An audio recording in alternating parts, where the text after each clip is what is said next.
What say, my honourable YouTube addictive junkie chicklets? Welcome back to the show again, folks. Today we're going to work on this EPIPHONE guitar. I always forget what the number is. ft130. If you remember, I loosened these screws to lower the action, to lower the saddle, until there was loose. I could turn them with my fingers, and the action still wasn't down where I would like to have seen it be. Okay.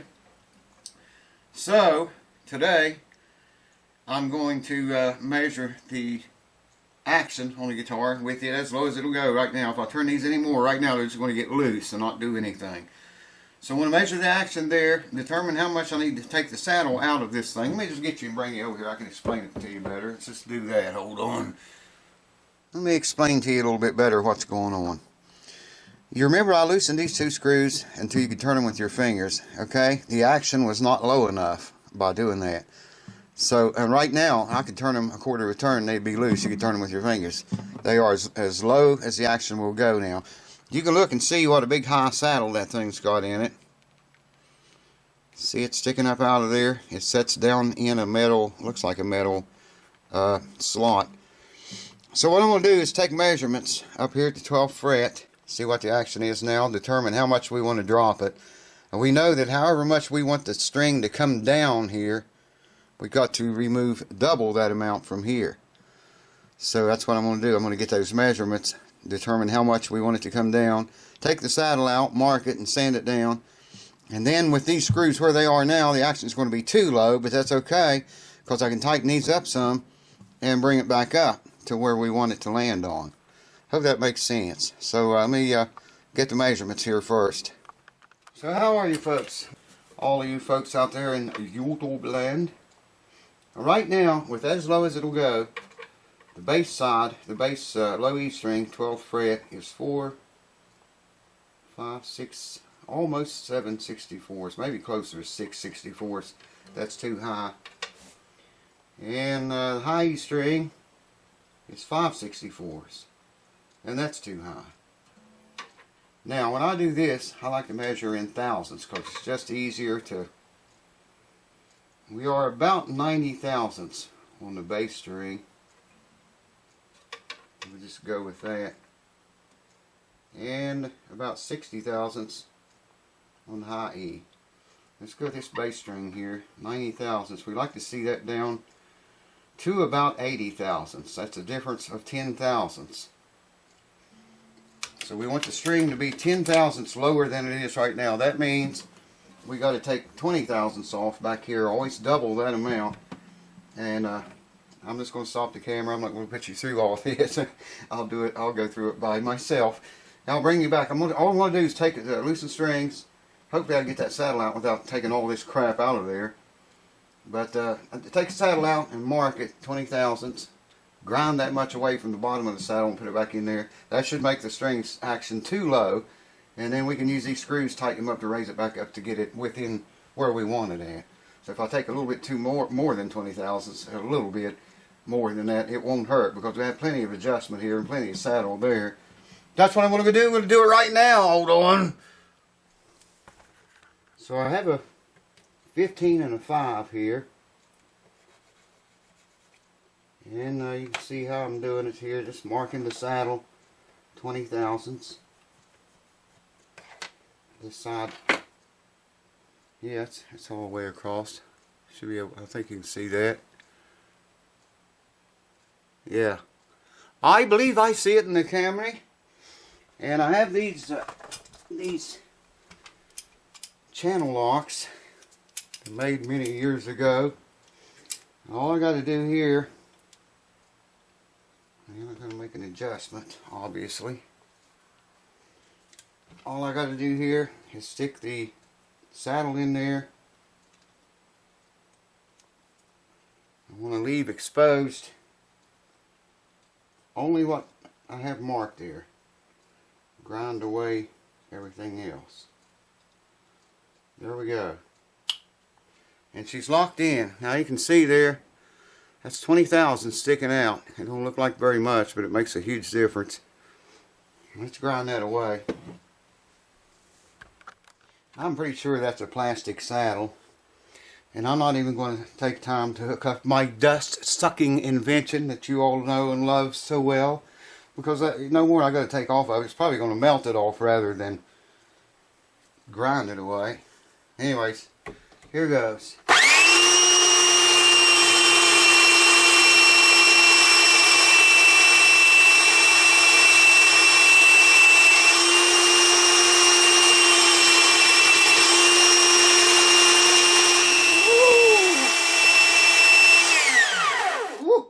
Bop.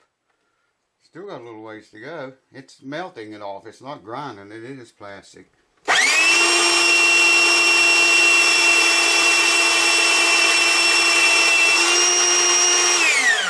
Woo! The boogity bop. Check that out. She's flat sitting now. Yes, sir. Wow, melted the bottom of it off. It didn't grind it away or sand it away. It melted it away. Just going to take the edge off of it here on the ends and the. Yeah, this guitar would sound way better if it had a bone saddle in it. Maybe I should just make one while I got it tore apart, but I got a couple of other jobs going on right now, and I need to get back on those. All right, all I got to do now is determine which way it goes. It goes that way because these grooves are smaller than these. So that's the way it came out. I'm trying to get it back in there. You're probably not going to see very much of this. Well, it came out easy enough. I just took needle nose pliers, held the strings up like so. Took needle nose pliers. I was just hoping it wasn't glued in there, and it wasn't. So that was good. It came out really easy. Screws are in the same place they were when it was down low as it goes. So now I need to tune it back up.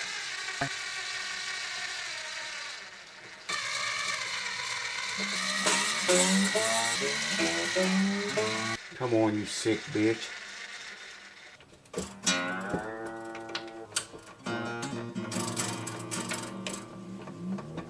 I don't have it up to pitch yet, but I did turn these screws in a turn and a half to raise the saddle.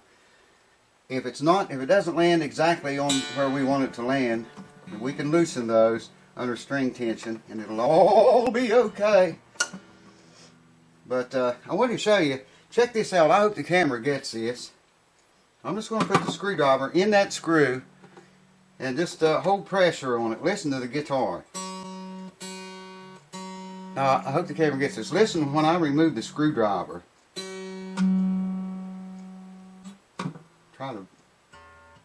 Try this. Wow, I hope the camera's getting that.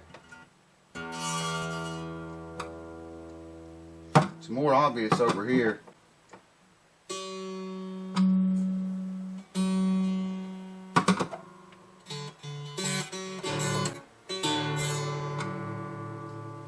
Can you hear that? The different change in tone?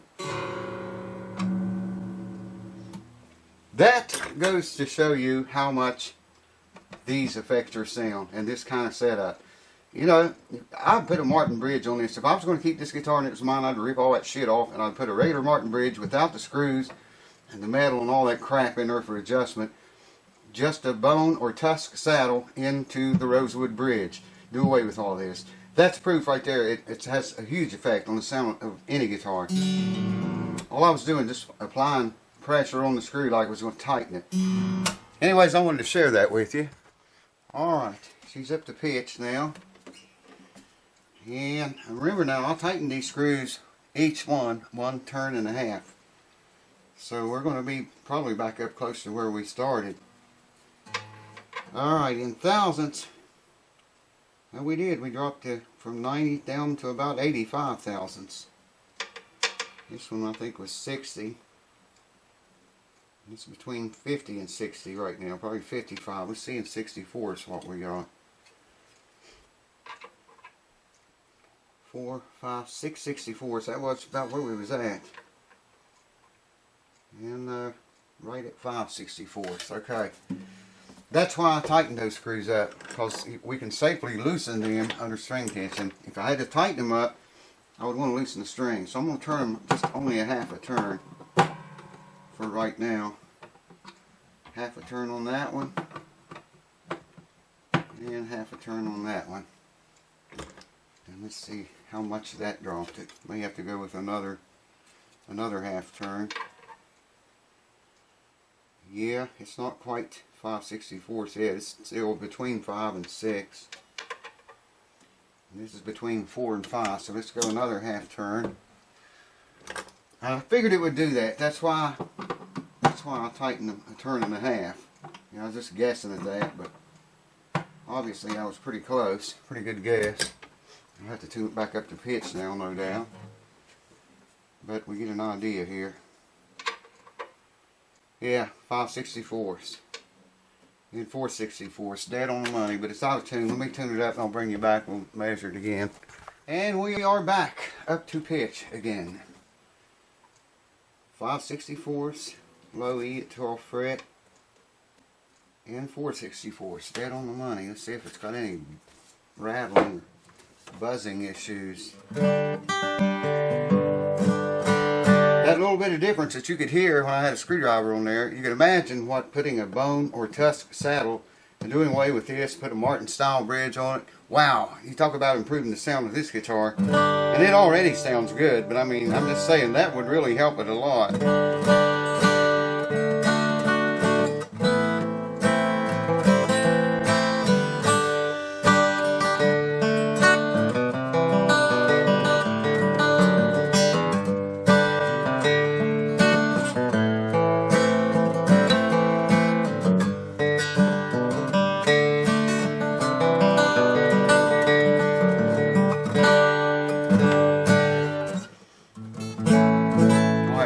Every fret individually, but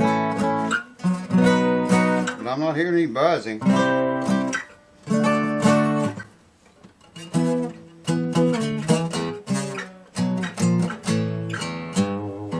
Need to try key for that.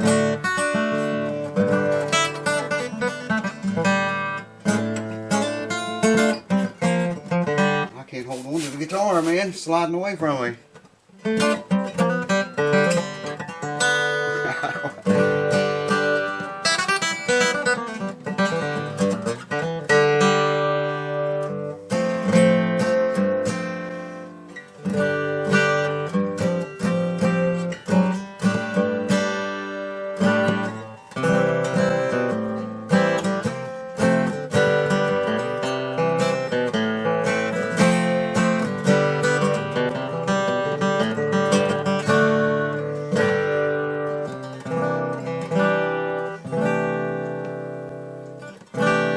These are old strings too. I don't know how long it was on the guitar when it came here. Man, that action though is really nice.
I went through the guitar, I checked everything, I checked all the braces, and now that's fixed, that action thing. Now you can actually get the action down lower than what it is right now. At least a half a turn on these screws. You still got at least a half a turn to go. And like I said, it's 5/64 on the low E, 12th fret, and 4/64 here.